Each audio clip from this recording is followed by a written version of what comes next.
오늘 말씀의 큰 흐름 중에 이제 흐름을 놓치지 않는 한 단어를 미리 말씀드리겠습니다. 그것은 소통입니다. 소통.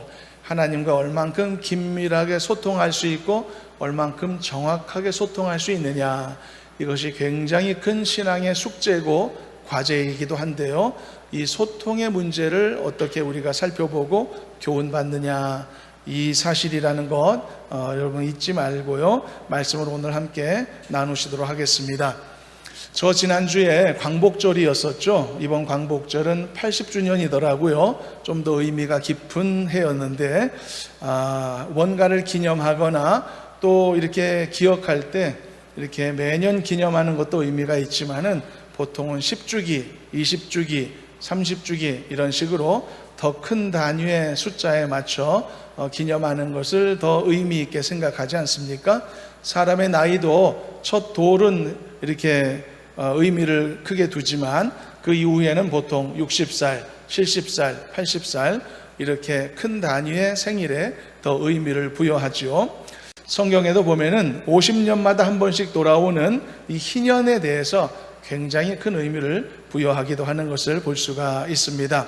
사람들이 이런 식으로라도 노력을 하면서 특정한 의미를 기념하려고 하는 이유가 있죠. 그것은 이렇게 하지 않으면 기념하고자 하는 그것이 사람들의 기억 속에 금방 다 소멸되어 날아가기 때문인 것입니다. 사람들이 버리지 못하는 고질적인 습성이 하나가 있는데, 그것은 무언가를 갖고 있을 때는 그 가치를 잘 이해 못하다가 그것을 잃어버렸을 때에야 그 가치를 비로소 느끼는 참 고질적인 습성이 없지 않아 있는 것 같습니다. 저도 옛날에 말씀했지만 옛날 중학교 3학년 때 못된 친구 하나 때문에 허리를 좀 많이 다친 적이 있었는데, 그 이전에는 제 몸에 허리라는 기관이 있다는 것을 모르고 살았는데, 그 이후로는 허리라고 하는 매우 중요한 기관이 있구나라는 것을 주기적으로 느끼면서 살고 있는 중이란 말이죠. 우리 민족이 30여 년 동안 자유를 잃었을 때, 그때도 마찬가지입니다. 우리 민족이 과거에는 몰랐던 이 자유의 가치를 정말 뼈저리게 느꼈을 것이라고 생각합니다. 그것을 갖고 있을 때는 그만큼 절실하지 않더라. 그러나 그것을 빼앗겼을 때는 그것의 소중함이 더 절실해지더라. 그런 이야기입니다. 그러면 인간은 그 소중함을 느끼는 통로와 방식이 이것밖에 없는 것일까요? 그냥 빼앗겨 보는 것 외에는 소중함을 느끼는 그런 길이 더 이상 없는 것일까? 만일 그것이 유일한 방법이라면 참 서글프기도 하고 두려울 것 같기도 합니다. 저 소중함을 느끼려면 저것을 빼앗겨 봐야 되는데 그러고 싶지 않거든요, 사람들마다. 그러면 이런 방법밖에는 없는가? 그러나 다행스럽게 그렇지는 않습니다. 빼앗겨 보지 않더라도 그것의 소중함을 변함없이 느낄 수 있는, 그리고 그것을 표현할 수 있는 한 가지 방법이 있기 때문인데요, 그 방법은 바로 감사하는 행위입니다. 감사하는 것. 인간은 어떤 상황 속에서도 하나님께 감사해야만 할 것입니다. 욥이 고백했던 것처럼 주신 이도 하나님이시고 취하신 이도 하나님이시기 때문에 우리가 할 일은 오직 하나님의 이름을 찬송할 뿐이다 라고 고백했던 것처럼, 우리는 어떤 상황 속에서도 하나님께 감사하고 찬송해야 될 사람들인 것이죠. 그러나 하나님을 향한 우리의 감사는 어떤 상황에도 지속되어야 되지만 그 각각의 감사의 행위의 가치와 의미는 다를 수가 있습니다. 예를 들어서요, 어렵고 힘들 때 감사해야 되겠죠. 근데 힘들 때 감사하는 행위는 고통스럽더라도 반드시 해내야 되는 굉장히 큰 믿음이 필요한 행위입니다. 강한 믿음의 행위라는 뜻이죠.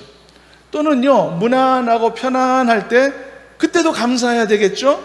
근데 그때 감사하는 행위는 내가 하나님이 부어주시는 더 많은 은혜와 더 큰 복을 받기 위해 한 단계 더 도약하기 위한 그런 감당할 만한 그릇이 되는가, 그것을 증명하는 의미가 있어서 더 풍성한 복을 얻기 위한 관문의 의미라는 그런 의미가 들어 있습니다.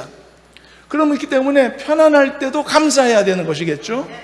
또는 모든 것이 여유롭고 풍성하고 잘되고 형통할 때도 여전히 감사해야 되겠는데, 그때 감사하는 행위는 받은 은혜가 소멸되지 않게 하는 굉장히 지혜가 필요한 지혜로운 행위에 속하는 감사라는 것입니다.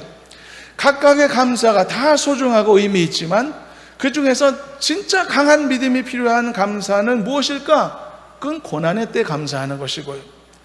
또 그 중에서 가장 깨어있는 믿음이 필요한 감사는 무엇일까? 편안할 때 감사하는 것이고요. 그리고 그 중에서 가장 지혜로운 믿음이 필요한 감사는 무엇일까? 모든 것을 가졌을 때 감사할 수 있는 행위인 것입니다. 저는 우리 모두가 이 세 종류의 감사의 행위에 익숙하고 잘 할 수 있는 사람들이 되기를 저는 소망합니다.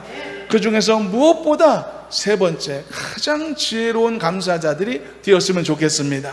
즉, 하나님이 은혜를 부어주셨을 때, 하나님이 무언가를 채워주시고 인도하셨을 때 하나님 앞에 모든 영광과 감사를 돌리는 그 모습이 지속되는 태도를 말하는 것이죠. 이 지혜로운 감사의 행위가 계속될 수만 있다면 그는 결코 하나님이 주신 은혜를 빼앗길 일이 없을 것이란 말입니다. 그래서 이런 지혜로운 감사자들이 우리 모두가 되기를 주님의 이름으로 축원합니다. 이제 본론으로 들어가려는데요. 그런데 이런 감사의 행위가 다 좋지만 그러나 전제 조건이 있습니다. 감사도 방향을 바로잡아야 되는 것입니다. 방향성이 중요합니다. 방향을 제대로 잡지 못한 감사의 행위는 무익합니다. 무익할 뿐만 아니라 때로는 어떤 경우에는 그의 미련함과 어리석음이 드러나는 결과가 되기도 하거든요. 감사가 다 똑같다는 것은 아니라는 뜻입니다. 바리새인들이 하나님께 감사했을까요? 당연합니다. 바리새인들도 감사 잘했습니다. 그렇지만 그 감사의 방향이 엉뚱한 곳으로 흘렀었죠. 하나님, 나는 저 죄인들과 같지 않게 하시고 이 세리와도 같지 않게 하심에 뭐 한다고 했죠? 감사합니다. 바리새인들도 감사 잘했던 거죠. 그렇지만 그들의 감사는 자기의 교만함과 자기의 우월함을 드러내는 수단으로 악용되었을 뿐이죠. 요즘 새벽 예배 시간에 살펴보고 있는 사울 왕도 마찬가지입니다. 다윗을 죽이려고 하는 자기의 그 악한 생각을, 악한 행위를 도와주었던 사람들이 있었는데 그 사람들을 보며 크게 기뻐하고 그리고 그 사람들을 하나님의 이름으로 축복하기까지 하지 않았습니까?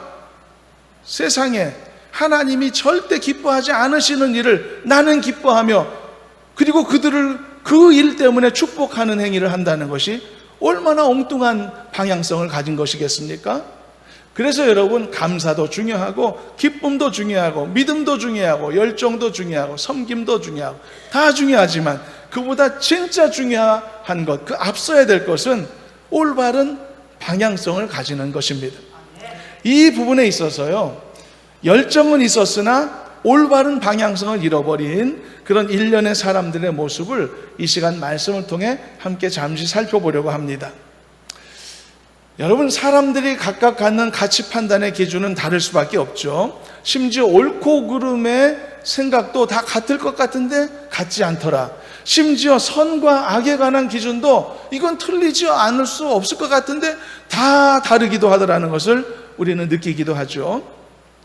언젠가 안중근 의사를 다룬 TV 다큐멘터리를 보면서 그분에 대해서 몰랐던 새로운 부분들을 많이 알게 됐는데요. 그분은 단지 적장 이토 히로부미를 암살한 암살자가 아니더라고요. 그분은 아주 굳은 소신과 남다른 인품을 가진 분이었었습니다. 세상을 보는 분명한 시각과 안목을 가진 지혜자였더라고요. 그리고 매우 의연한 태도와 기계를 가진 용기 있는 분이기도 하고, 그래서 안중근 의사를 재판하고 또 처형하는 그 과정에서 그를 만나본 많은 일본 사람들 중에는 그를 존경하게 된 사람들이 많았더라는 증언도 있는 것을 보기도 했습니다. 그런데 그것은 일부 사람들의 이야기일 뿐이죠. 안중근 의사는 대다수 일본 사람들에게는 살인자이고 흉악범에 불과하지 않겠습니까? 이처럼 여러분, 이런 일들은 많이 일어납니다. 한 사람을 두고 전혀 다른 시각과 견해를 갖게 되는 그런 사례가 제법 많이 있는 것을 볼 수 있죠. 이런 것들을 볼 때 사람들이 다양하게 가질 수 있는 시각의 차이가 얼마나 중요한가를 깨닫게 되는 것이죠. 사람 하나 두고도 생각이 이렇게 다를 수 있단 말이죠. 그래서 사람들 간의 생각이 일치되고 말이 통하는 일은 진짜 중요한 일이 아닐 수 없습니다. 왜냐하면 말과 생각은 사람들 사이에서 이루어지는 의사소통의 통로가 되기 때문인 것이죠. 자, 그렇다면 이제 오늘은 예수님이 어떤 사람들과 만나서 어떤 의사소통을 이루셨는지 이제 보려고 합니다. 예수님도 누군가와 소통을 하고 계시는 상황이라는 것이죠. 오늘 말씀의 흐름을 우리가 놓치지 않는 한 단어가 소통이라고 했죠. 소통을 어떻게 잘 이루는가? 예수님은 누구와 만나 어떤 의사소통을 이루셨을까? 예수님은요, 오늘도 오병이어의 표적 때 만났던 사람들과 대화를 하시게 됩니다. 그 사람들은 대단한 열심을 가진 사람들로서 갈릴리 바다 건너까지 예수님을 쫓아온 사람들이었던 것이지만, 그러나 아직 그들의 생각은 예수님의 생각과 너무 달라서 소통하기 어려운 상태였다는 것을 알 수가 있습니다. 말이 통하지 않는 것이죠. 이런 답답한 상황 속에서 예수님은 결국 거침없이 말씀하시고자 했던 내용을 그냥 선포하기 시작하십니다. 마치 더 이상은 참을 수 없다라고 하는 이 생각을 가지신 것처럼 말입니다. 그렇게 해서 시작된 예수님과 이 소통이 어려운 그 무리들과의 대화가 시작되는데, 그게 오늘 말씀의 내용이죠. 우리가 이 대화의 내용을 좀 더 살펴보며 생각이 달라 말이 통하지 않는 그들 앞에 예수님이 말씀하시려고 했던 게 뭔지를 생각해보고, 또 그 안에 중요한 하나의 영생의 메시지 하나를 또 우리가 함께 살펴보기도 하겠습니다. 오병이어의 표적을 경험한 사람들이었죠. 그것이 무리들에게 끼쳤던 영향이 굉장히 크기는 컸다라는 생각이 들어갑니다. 왜냐하면 오병이어의 표적을 경험한 사람들이 수천 명이었지만 그들이 전부는 아니었더라도 그들 중에 상당수 일부가 이렇게 열정을 갖고 예수님 가까이 가려고 지금 말씀처럼 노력하고 있는 것을 볼 수 있기 때문이죠. 그러나 이토록 자기를 열정적으로 따르고 뭔가를 얻으려고 노력하고 나를 통해 뭔가 알려고 노력하는 이 무리들을 보시면서 예수님은 그냥 즐겁지는 않으셨던 것 같습니다. 왜냐하면 앞에서 말씀했듯 이들은 여전히 예수님과 신앙적인 깊은 대화를 나눌 수 있는 준비가 안 되어 있다는 것을 예수님은 아셨기 때문이죠.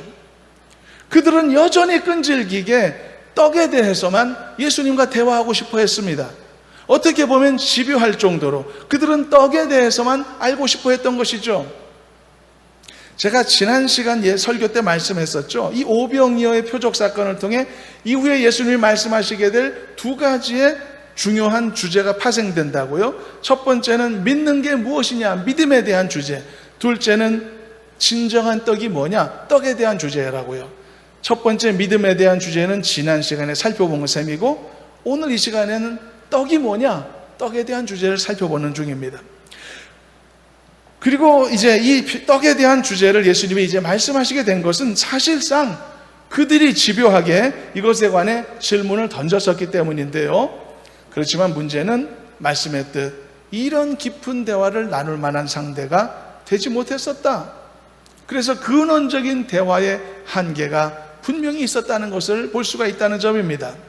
예수님도 그들이 대화 상대로 아직 부족하다는 것을 잘 알고 계셨죠. 그래서 요한복음 6장 26절을 보면 예수님이 이렇게 말씀하셨는데, 지난 시간 본문이지만 한번 읽어보고 넘어갑니다. 26절 합독합니다. 예수께서 대답하여 이르시되 내가 진실로 진실로 너희에게 이르노니 너희가 나를 찾는 것은 표적을 본 까닭이 아니요 떡을 먹고 배부른 까닭이로다. 적나라하게 말씀하셨죠. 니들이 나를 쫓아온 이유를 내가 안다. 떡 먹고 배불렀기 때문이지. 얼마나 맛있더냐. 이런 식으로 말씀하셨던 것이죠. 이렇게 적나라하게 말씀하셨을 때 그들이 얼굴을 붉히며 부끄러워했을까요? 아이고 들켰네 했을까요? 그렇지 않습니다. 그들은 자기 속마음을 숨기고 예수님 앞에 선 사람들은 적어도 아니었습니다. 정말 자기가 잘하고 있다 생각하고 자기의 관심과 생각이 올바르다 생각해서 예수님 앞에 온 사람들이었으니까요. 요즘 확신범이라고 하는 단어가 세간에 자주 사용되던데, 이 사람들이 그런 확신범에 속하는 것입니다. 알면서 일부러 미련한 짓 한 게 아닌 것이죠. 모르기 때문에 계속 미련한 상태에 있는 겁니다. 자기에게는 문제가 없다 착각하고서 난 칭찬받을 만해 라고 스스로 착각하면서 자기 생각과 자기 행동을 고치지 않고 자신 있게 행동하는 그런 모습, 그게 확신범의 모습인 것이죠. 그렇다면 그들이 관심을 두고 있던 그 떡은 어떤 종류의 떡입니까? 먹는 떡이죠. 당연히 입으로 들어가는 거, 가질수록 더 많이 갖고 싶게 만드는 떡, 그 떡을 말하는 것입니다. 많은 사람들이 이것을 위해 지금도 속고 속이며 뺏고 빼앗기기를 반복하고 있는 떡, 그 떡을 말하는 것입니다. 그 떡이 바로 예수님을 바다 건너까지 열심히 쫓아오게 했던 그 열정을 만들었던 유일한 동기부여였다라고 하는 것입니다. 사실 여러분, 오병이어 기적의 현장은 그들에게 있어서는 잊을래야 잊을 수 없는 흥분이었을 겁니다. 이것은 논란의 여지가 없습니다. 여러분, 떼어도 조금도 줄어들지 않는 떡의 모습을 상상해 보셨습니까? 10번을 떼면 10배로 불어나고 1000번을 떼면 1000배로 불어나는 그 놀라운 떡을 생각이나 해보셨습니까? 여러분들은 오병이어의 표적의 현장을 상상해 볼 때 그 표적, 그 엄청난 기적이 어떤 형태로 이루어졌으리라고 생각이 되십니까? 제가 저지난주 일부 예배 때 오병이어의 기적에 관한 주일학교 찬송을 부르다가 웃음이 터져서 다 부르지 못한 적이 있었는데요. 2부 때는 불렀었는데, 그것도 이제 중간쯤 불렀는데요. 그 찬송가가 말입니다, 주일학교 찬송이긴 하지만 전개되는 가사의 내용을 보면 아주 의미 있고 은혜롭기까지 하거든요. 처음에는 가사가 이런 거예요. 하나의 바구니, 2개의 물고기, 5개의 보리떡이다, 그렇게 노래합니다. 그런데 그 찬송이 나중에는 그 가사가 이렇게 바뀝니다. 하나의 바구니, 2개의 물고기, 5개의 보리떡이었지만 나중에는 하나의 바구니, 2000개의 물고기, 5000개의 보리떡이 되었다라고 노래하고 있거든요. 이게 무슨 의미일까요, 여러분? 양이 불어났다는 뜻이 아니라 개수가 늘어났다, 그런 표현인 것이죠. 훨씬 더 직관적인 표현 아닙니까? 그냥 대충 넘어가기 어려운 표현 아닙니까? 그냥 보리떡 5개, 물고기 2마리로 5000명이나 먹었다, 단순하고 이렇게 추상적인 표현으로 끝마치는 것이 아니라 2개의 물고기가 2000개가 되었다는 이야기죠. 5개의 보리떡이 5000개가 되었다는 이야기인 것이죠. 도시락 하나밖에 없었는데 도시락이 5000개가 되었다, 이런 이야기가 되는 겁니다. 와닿지 않습니까? 이렇게 직관적으로 표현하고 생각해 보니까 이 엄청난 기적이 더 엄청나게 느껴지는 것이죠. 이런 놀라운 기적을 경험했다는 것이죠. 그러니 이런 생생한 체험을 했던 사람들이 얼마나 놀랐을까? 어쩌면 이 오병이어의 표적이 이루어지는 현장에 있었던 이 사람들은 그 사건이 너무 강력해서 그들의 뇌리에 깊숙이 박혔을 것이고, 그래서 어쩌면 그 사람들이 그 이전에 몇 끼씩이나 굶으면서 예수님을 따라다니면서 들었던 그 풍성한 진리의 말씀들을 모조리 다 잊어버렸을 가능성도 있지 않았을까 생각이 들기도 합니다. 우선순위가 벗어났던 거죠. 만일 이런 일이 벌어졌다면 역효과가 아닐까 생각이 들기도 합니다. 예수님이 전하셨던 진리의 말씀 하나도 생각이 안 나고 그저 오병이어 현장에서 먹었던 그 신기한 음식, 그 흥분의 현장만 기억에 남겨지는 것이니까요. 요즘도 설교를 듣는 성도들의 기억 속에 제일 오랫동안 남아있는 것은 어쩔 수 없이 진리의 말씀이기보다는 그 진리를 설명하기에 인용했던 예화나 재미있는 일화, 이런 경우들이 많이 있다고 생각됩니다. 그거는 어쩔 수 없는 일인 것 같습니다. 이해될 수 있는 부분입니다. 귀로 들었던 말씀보다는 눈으로 보게 된 현상, 그것이 누구라도 더 많이 기억에 남겨지기 때문인 것이죠. 그 무리들이 이렇게 흥분한 것도 이해는 됩니다. 엄청난 체험을 했으니까. 그러나 예수님은 아직은 헛된 열심을 갖고 무익한 것을 위해 이리저리 뛰고 있는 그들을 향해 그래도 바른 믿음의 말씀을 전하시기로 결정하셨음을 볼 수 있습니다. 그래서 정말 말이 통하지 않는 상대, 대화하기에는, 소통하기에는 너무나 우매한 사람들을 앞에 놓으시고서 몇 배로 힘들어가는 어려운 대화를 시작하신 것이죠. 그렇다면 예수님이 이런 우매한 자들에게 몇 배 어려운 에너지를 쏟으시면서 했던 진리의 복음의 내용은 무엇이었을까? 그것은 이미 예수님이 그들을 보시면서 하셨던 말씀 중에 힌트가 있습니다. 앞서 읽었던 26절을 다시 한번 읽어보시기로 할 텐데, 이 말씀은 지난 본문에 속한 것이긴 하지만 의미가 크기 때문에 주목할 필요가 있습니다. 한번 다시 26절 합독해 봅니다. 예수께서 대답하여 이르시되 내가 진실로 진실로 너희에게 이르노니 너희가 나를 찾는 것은 표적을 본 까닭이 아니요 떡을 먹고 배부른 까닭이로다.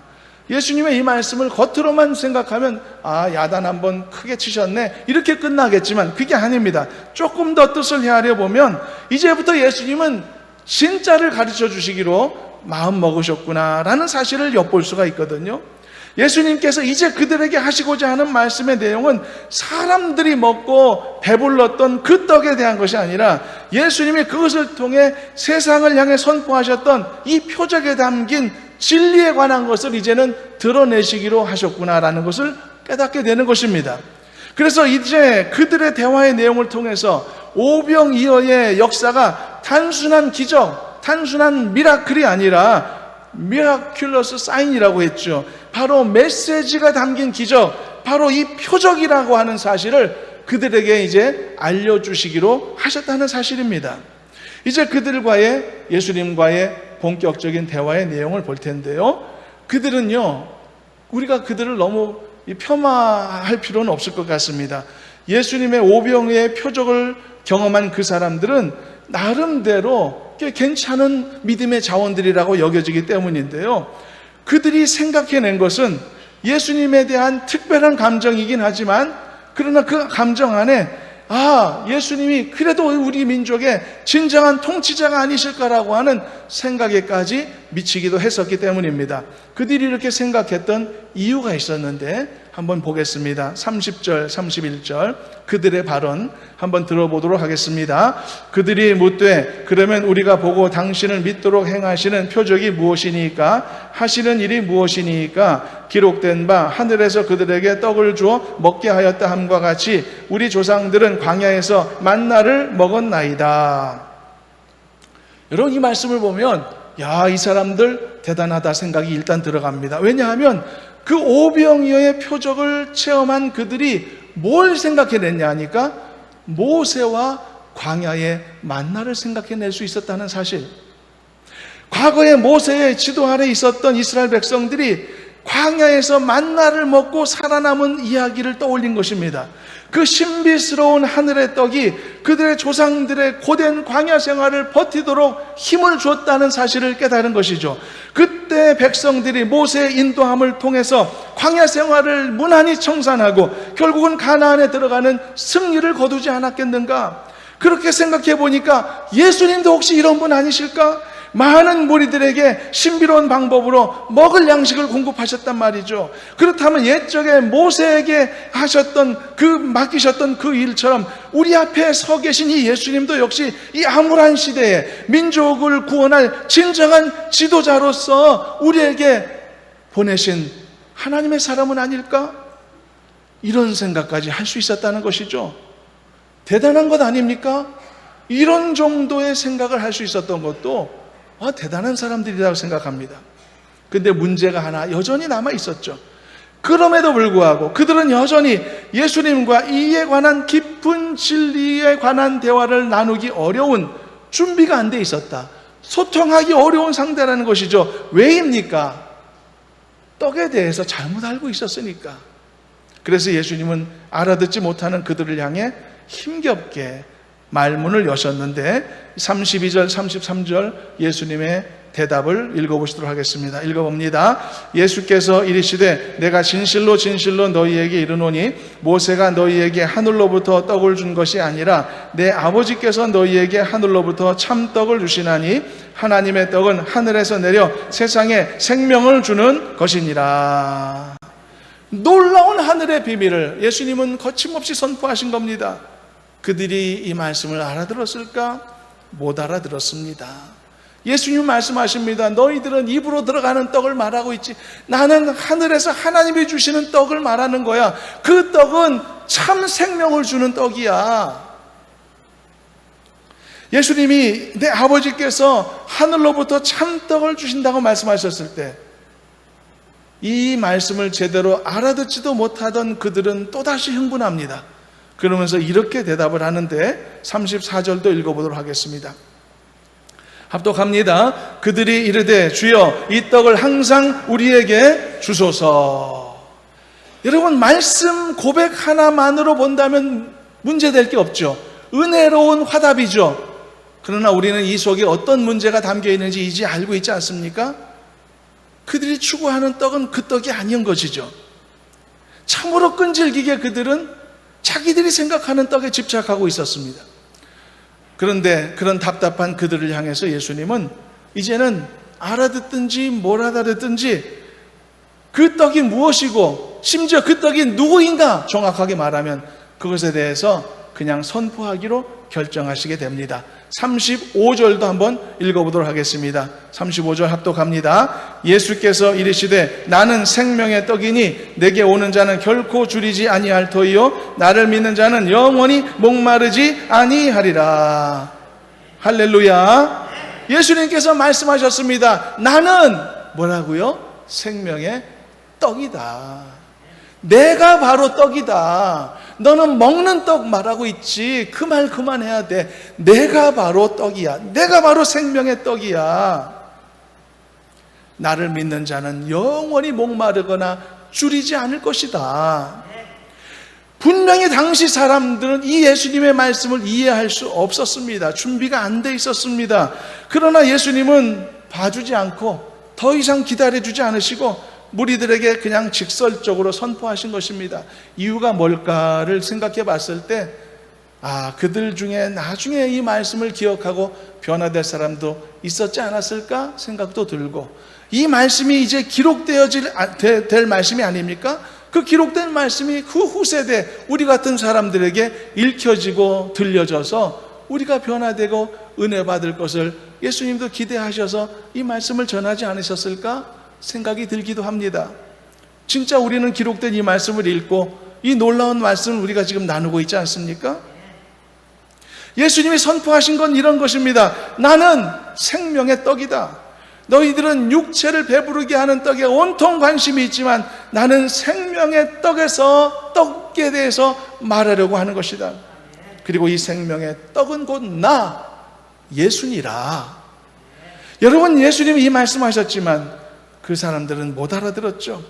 이어지는 예수님의 말씀을 보면 예수님은 그 당시에서는 그들이 이 말씀을 즉시 알아듣는 것을 포기하셨습니다. 한번 36절을 읽어보도록 하겠습니다. 36절 합독합니다. 그러나 내가 너희에게 이르기를 너희는 나를 보고도 믿지 아니하는도다 하였느니라. 예수님 말씀하셨습니다. 야, 생명의 떡이 네 눈앞에 있지 않냐? 내가 바로 생명의 떡이다. 너희들이 그토록 바라고 찾고 헤매는 진짜 참떡, 하늘로부터 오는 생명을 주는 떡, 그 떡이 네 눈앞에 보여지고 있지 않냐? 그런데 너희들은 나를 보고도 믿지 못하고 있구나. 여러분, 소통의 불통이 이렇게 안타까운 상황을 낳고 있는 것이 아니겠습니까? 무익한 열심을 내어서 자신을 쫓아다니고 있는 그 무리들을 보고 계시는 예수님의 깊은 고민이 느껴지지 않습니까? 아직도 진리를 온전히 깨닫지 못한 채 헛된 열심을 내고 있구나. 아직도 저들은 내가 누구인지 모르면서 나를 쫓아다니고 있구나. 이 안타까운 상황을 보시면서 여러분, 하나의 인생이 말입니다, 예수 그리스도가 누구이신지를 알게 된다는 게 역설적으로 얼마나 큰 은혜이고 얼마나 큰 기적인가를 우리는 다시 한번 되새기게 되지 않습니까? 저와 여러분들은 예수 그리스도를 만난 줄로 믿습니다.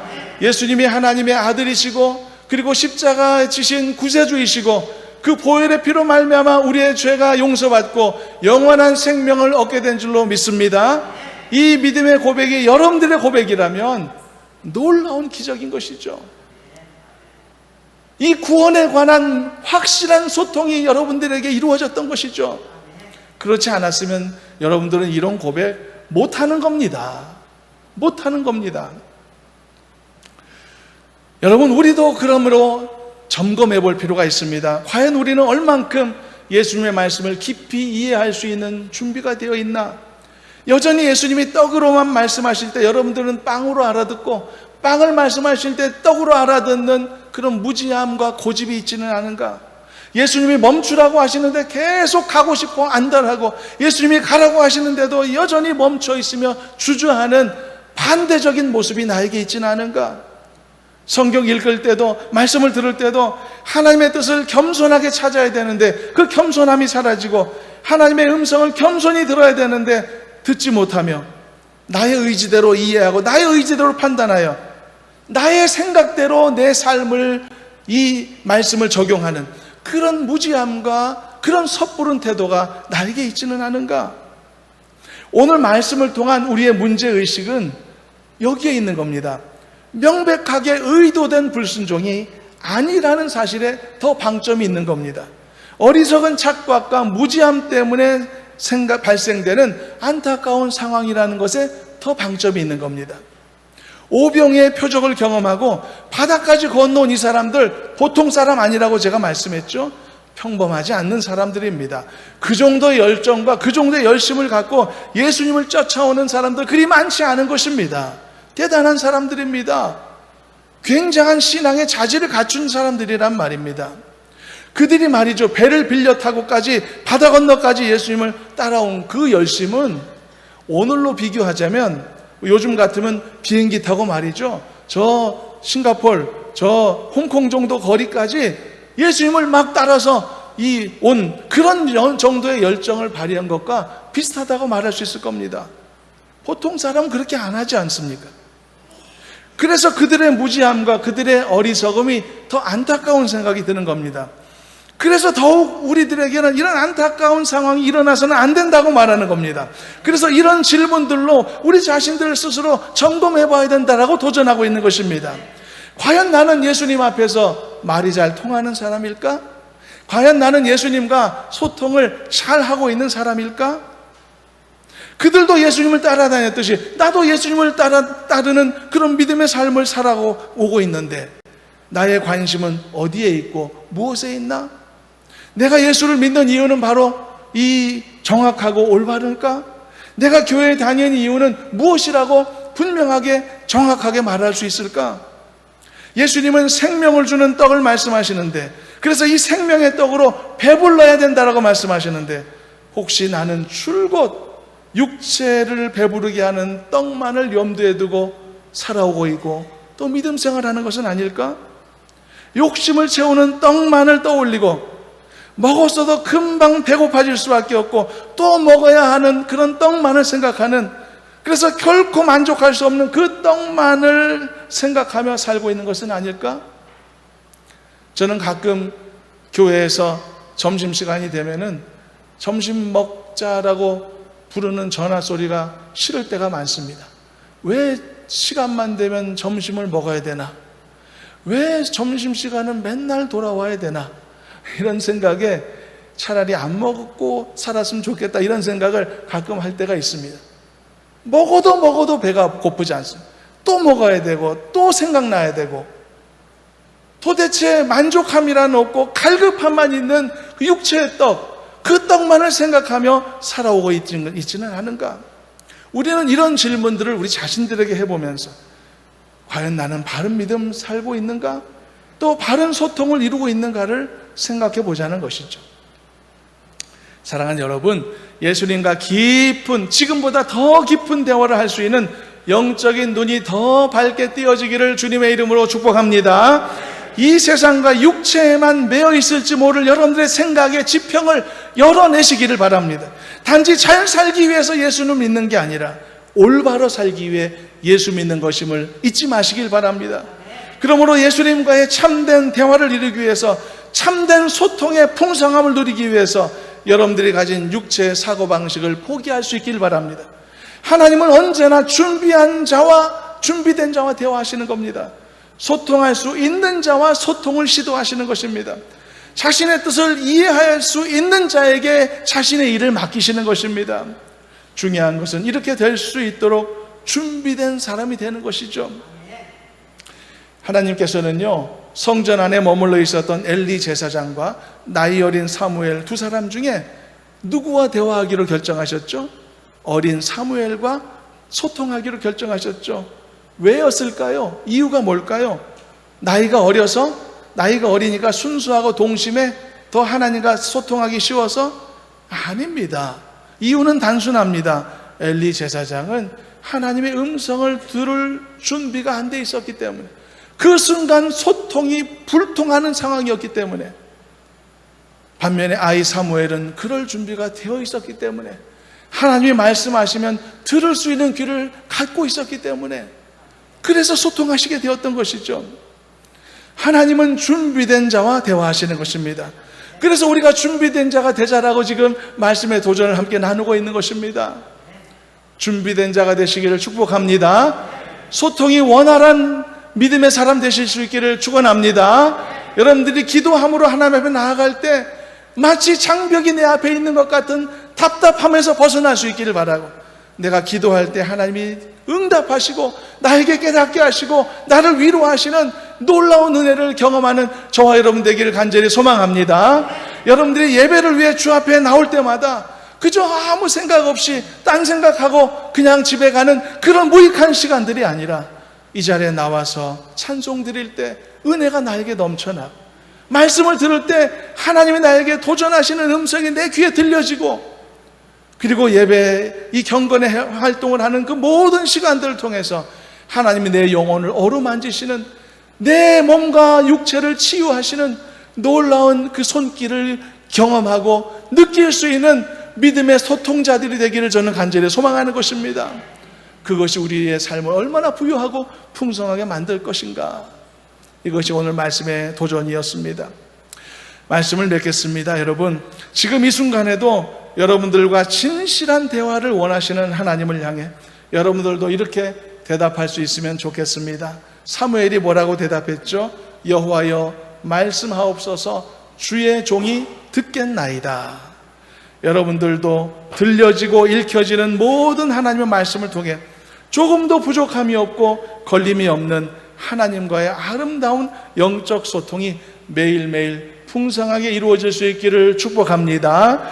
그래서 하나님을 아는 지식이 더 부유해지시기를 바라고, 세상을 보는 눈이, 판단력이 더 지혜로워질 수 있기를 바라고, 나를 부르신 이유가 뭘지, 나에게 주신 사명이 무엇일지 더 명확하게 아는 성도들이 되셔서 지금보다도 훨씬 더 하나님의 뜻에 부합하는 은혜로운 삶을 이루어가는 우리 모두가 되기를 주님의 이름으로 축원합니다.